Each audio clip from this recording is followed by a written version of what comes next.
Baik, terima kasih kerana terus bersama kami lagi di Wanita Hari Ini. Hari ini kita bawakan anda menu variasi mihun dan kali ini didatangkan daripada Johor. Jadi cukup istimewa. Saya bersama dengan Cik Rafida dan ayahandanya Cik Buhari Sukimi yang akan menceritakan mengenai kita bihun kari. Baik, Cik Buhari, bihun kari ni orang kata bihun kari biasa saja, tapi saya pasti dengan adanya Cik Buhari di sini pasti sesuatu yang istimewa yang boleh dikongsikan dengan kita mengenai mi kari Cik Buhari ni. Bagaimana, apa bahan-bahannya dan apa perbezaannya? Silakan. Perbezaan, kita nak mencarikan perbezaan adalah rempah ratus daripada kari. Kari kita perbuat daripada kari juga dan kayu manis apa semua dah ada. Lepas tu kita buat kari. Buat kari ni, cara masak yang paling sedap untuk mi kari ni adalah rempah tu dimasak dengan yang terlalu tanak kata orang tu, orang kita yang sampai betul-betul masak lah. Okay, macam mana penonton-penonton nak tahu yang dia tu dah betul-betul masak tu Cik Buhari? Kita bila kita dah tumis, dia tumis dekat mata, dia kata dalam masakan tu rempah tu sampai jadi matulah. Jadi macam matulah. Mungkin agaknya sambil-sambil Rafida menunjukkan tadi, nanti kita tengok sempat tak naik macam yang matulah tu kan. Nak jadi petua dan tips kepada penonton. Itu sebab lepas tu yang lain-lain tu dengan sukatan yang mencukupi. Dia tidak berbelen tidak berat sebelah lah. Jadi seimbang dengan rasa. Baru datang rasanya sedap. Kalau misalnya kata garam terlebih tak boleh, kalau gula terlebih tak boleh, apa rempah-rempah lain ada. Okey, jadi kalau Cik Buhari boleh ceritakan secara ringkasnya bahan-bahan yang wajib ada, tak boleh tak ada ni dalam mi kari ni. Nombor satu, kari. Kari nombor satu. Okey, kari. Dengan rempah bawang apa semualah. Jadi setelah tu dah siap jadi kari. Kari biasa semua mana-mana sama. Di mana siapa tukang masak tahulah kari itu macam mana karinya. Jadi kita dengan tambahan dia tahu goreng. Okey. Fish ball, itu nak ada. Tahu goreng yang macam inilah yang kita dah sediakan ni. Jadi itulah jadi mengenakkan mengenakkan makanan tadi tu, sebab bila kita ambil tahu goreng tu, kita gigit dalam rasa tu, dalam tahu goreng tu keluar airnya, air kari tadi tu. Jadi keluar. Jadi itu yang meniupkan dalam suasana mulut kita untuk merasa nikmat. Mungkin Cik Buhari boleh intai-intai sikit dalam tu. Jadi maknanya kita perlu masak dia lebih lagi lebih lama. Maknanya kita masak selalu agak-agak dalam api yang sebesar mana dan juga berapa lama agaknya? Dia tidak lama kalau tengok kuantiti. Kita masak tengok kuantiti, kekuatan bahannya barak kari itu baru kita dapat seimbangkan. Kalau untuk satu set ni terlalu sikit dan terlalu kecil tidak dapat kita dah mengukur. Tapi kalau periuk yang besar, lepas tu bahan yang banyak, tak ada masalah. Jadi tengok itu. Saya pasti dekat Johor tu, dekat Benong tu mesti dekat kedai Cik Buhari tu ni antara permintaan yang tinggi lah. Satu hari tu buat berapa banyak agaknya tu?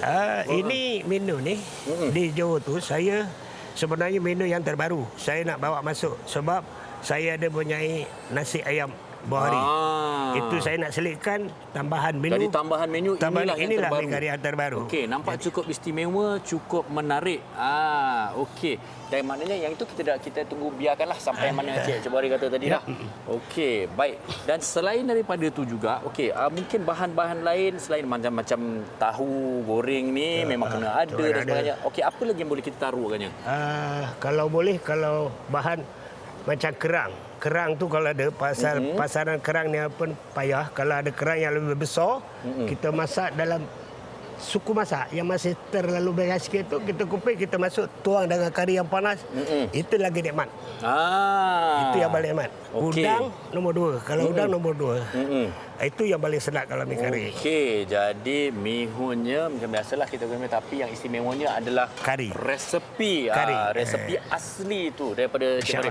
Okey, baik, bagi anda semua kalau ingin mencari ataupun mengintai-intai apa yang ada di kedai Cik Buhari, pastikan anda ke Instagram mereka Nasi Ayam Buhari. Ada 3 tempat. 3 tempat.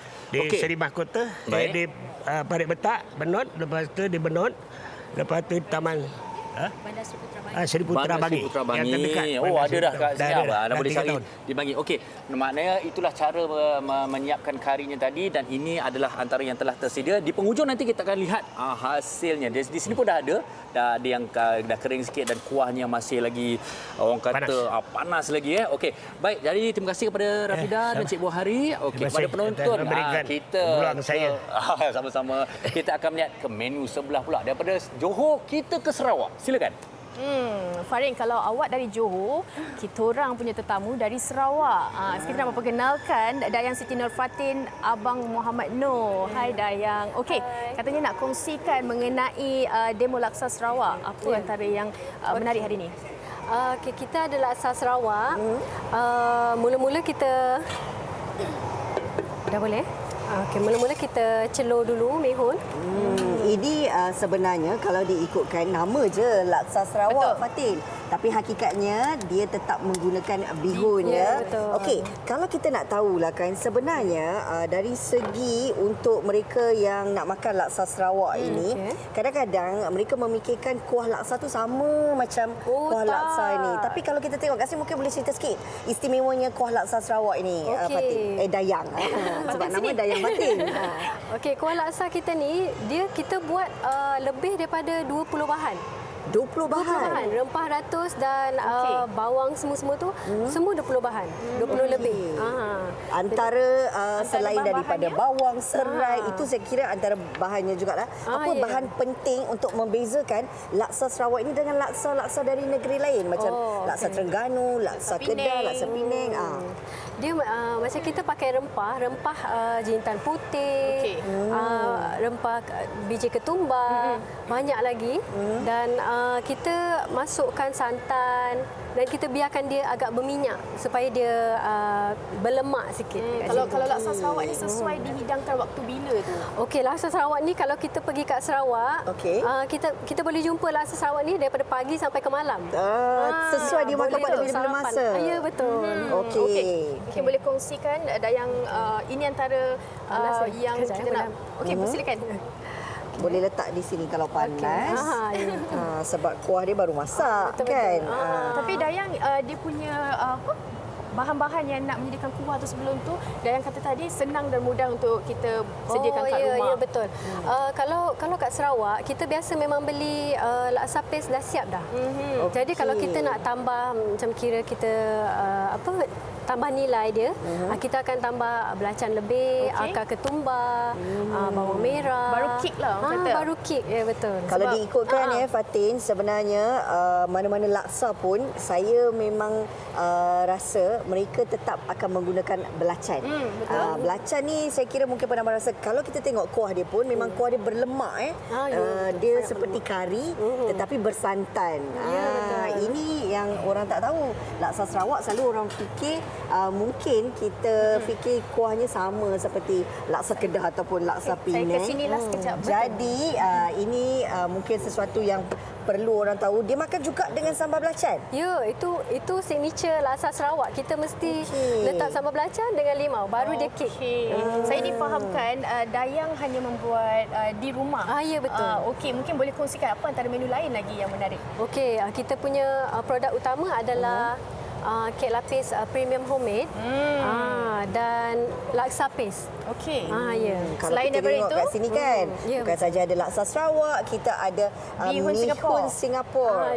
Kita ada ini apa? Bihun japchae. Japchae. Korea pun ada. Kita K-pop fan. Jadi macam-macam negara kita boleh jumpa dekat laksa Sarawak ini. Tapi kan mungkin Dayang juga boleh kongsikan berapa lama sebenarnya kalau kita masak kuah laksa Sarawak ni dia boleh bertahan. Okey. Kuah laksa Sarawak ni biasa kalau kita masak malam, kita gunakan untuk besok. Maksudnya kita kena renehkan lama rempah tu supaya rempah tu kembang dan dia akan aroma dia akan naiklah.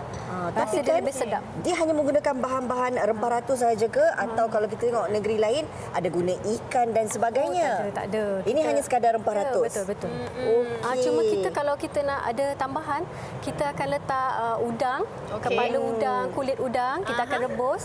Lepas tu kita akan perah. Kita akan itu dia punya barulah broth. kick dan juga. Ya, betul. Okey, mungkin boleh Dayang kongsikan Instagram ataupun Facebook sebab kita tahu Dayang di Johor. Ya, betul. Peminat-peminat laksa Sarawak di Johor tu nak tahu IG Dayang. Okey, Instagram kita ada Dayang Senandung. Okey. Dan kita memang base dekat Johor. Okey. Dan produk kita ada dua ni lah. Ini yang paling utama, yang kitnya ya. Ya, betul. Baiklah, terima kasih banyak-banyak Dayang bersama kita hari ini berkongsi laksa Sarawak yang pastinya hidangan ini juga menggunakan bihun sebagai bahan asas. Satu lagi menu istimewa yang akan diperkenalkan oleh Farin sendiri. Ini yang ditunggu-tunggu tadi tu. Saya Kawan kata kita ada kerja keras hari persamaan ini. dengan kuih karas. Betul. Tapi ini menggunakan bihun. Apa tu Farin? Silakan. Sesuatu yang berbeza. Saya buka segmen saya yang ini, menu yang ini dengan saya makan dulu. Memang sedap. Macam mana dapat sedap macam ni? Inilah dia. Cakar ayam mihun. Kita biasa dengar cakar ayam ni. Saya pun memang minat cakar ayam ni. Tetapi kali ini berbeza, dia menggunakan mihun. Jadi tentang perbezaan dan cara pembuatannya, kita bersama dengan Hazwani dan dibantu oleh Ina. Okey, Wani boleh ceritakan kepada kita bagaimana nak buat cakar ayam mihun ini? Okey, pertama sekali bahan-bahannya adalah 3 je, iaitu minyak masak, gula merah dengan bihun yang dah dihancurkan. Okey. Okey. So, nak masak ni minyak tak boleh terlalu panas dan tak boleh terlalu tak panas lah. Wah, okey. Kita Kalau boleh kita lihat, okey mungkin kita boleh mulakan sekarang. Ini adalah bihun yang orang kata mentah ni. Kita dah ramas-ramas dia. Ya, betul. Jadi begitu. Wow. Ya. Okey. Lepas tu terus taburkan gula merah dan kacau-kacau-kacau. Tapi dia tak boleh terlalu macam garing sangat kan. Okey, baik. Ini saya pasti penonton-penonton yang sedang menonton sekarang dia senang aja, bahannya pun mudah. Tetapi ada cabarannya di sini iaitu untuk memastikan suhunya, minyaknya dan bila patut diangkat. Itu macam mana kita nak tentukan tu?